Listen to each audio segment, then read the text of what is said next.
சிலரை பார்த்தா எப்போ பார்த்தாலும் மற்றவங்கள ஏசிக்கிட்டே இருப்பாங்க, திட்டிக்கிட்டே இருப்பாங்க. சில நேரம் கோவம் கூடி போயிடுச்சுன்னா அவங்கள வதப்பாங்க. நீங்கள் எப்படின்ட்டுன்னு கமெண்ட் செக்ஷனில் சொல்லுங்கள். நானும் சில நேரம் பார்த்தா ஏசிடுவேன், திட்டிடுவேன். ஆனால் சிலரை பார்த்தமா இருந்தால் இந்த எந்த விஷயத்தையுமே மற்றவங்கள செய்ய மாட்டாங்க, திட்ட மாட்டாங்க, ஏச மாட்டாங்க, வதைக்க மாட்டாங்க. ஏன் அப்படி அப்படின்னு யோசித்து பார்த்தா சில நேரம் சில விஷயம் புரியாது. ஆனால் நான் அப்படி இருக்கிற சில பேர்கிட்ட கேட்டு பார்த்தேன், ஏன் நீங்கள் ரொம்ப சைலன்ஸாகவே இருந்துட்டு போகிறீங்க அப்படின்னு.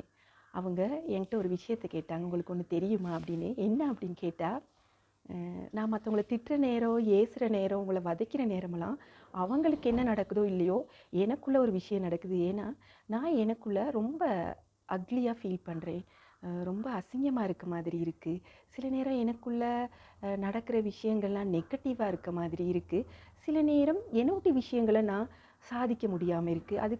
அந்த சாதிக்கக்கூடிய விஷயங்களுக்கு நான் அவங்கள ஏசுறனால, திட்டுறனால சில நேரம் எனக்குள்ளே அது ஒரு வதையாக கூட இருக்குது. அந்த காரணத்தால் தான் நான் மற்றவங்கள திட்டுறது, அதே மாதிரி ஏசுறது இல்லை அப்படின்னு அவங்க சொல்கிற அந்த சந்தர்ப்பத்தில் எவ்வளோ பெரிய உண்மை அப்படின்னு விளங்குது. எங்களுடைய கோபமான உணர்வை நாங்கள் வெளிப்படுத்துகிற நேரம் அது எங்களுக்குள்ள நிறைய சக்தியை இழக்க வைக்குது. என்ன விஷயம் உங்களுக்கு பிடிச்சிருந்தா சேனலை ஒரு தரம் சப்ஸ்கிரைப் பண்ணி விடுங்க, அதோட லைக் பண்ணுங்கள். நாங்களும் அவங்க மாதிரி இருந்தால் லைஃப் ரொம்ப ரொம்ப அமைதியாகவும் சந்தோஷமாகவும் இருக்கும். காலம் கடந்த பிறகு தான் சில விஷயங்கள் நமக்கு புரியும் என்பது இந்த கதையினுடைய அர்த்தம்.